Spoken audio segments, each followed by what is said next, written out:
माजी क्रिकेटपटू केदार जाधवांचा भाजपमध्ये प्रवेश. प्रदेशाध्यक्ष चंद्रशेखर बावनकुळे आणि कार्यकारी अध्यक्ष रवींद्र चव्हाणांच्या उपस्थितीत केला भाजपात प्रवेश.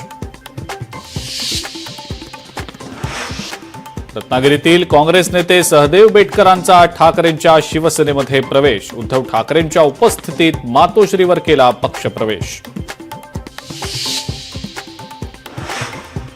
एमएमआरडीएच्या प्रकल्पांबाबत सरकारचे 5 करार. मुख्यमंत्री फडणवीसांची माहिती. प्रकल्पांसाठी 4,07,000 कोटींचा निधीमुळे एमएमआरडीए क्षेत्रातल्या विकासाला गती मिळणार.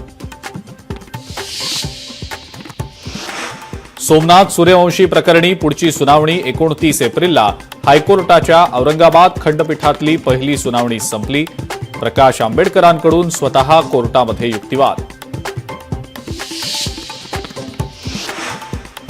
कुणाल कामरा प्रकरणी हायकोर्टातली पुढची सुनावणी आता 16 एप्रिलला.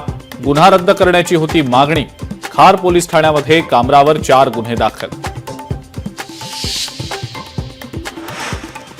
लाडकी बहीण योजनेचा पुढचा हप्ता अक्षय्य तृतीयेच्या मुहूर्तावर 30 एप्रिलला लाडक्या बहिणींना मिळणार पुढचा हप्ता.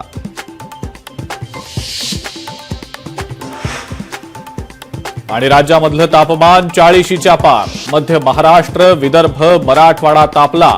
गरज असेल तरच दुपारी घराबाहेर पडा. आरोग्य विभागाचं आवाहन.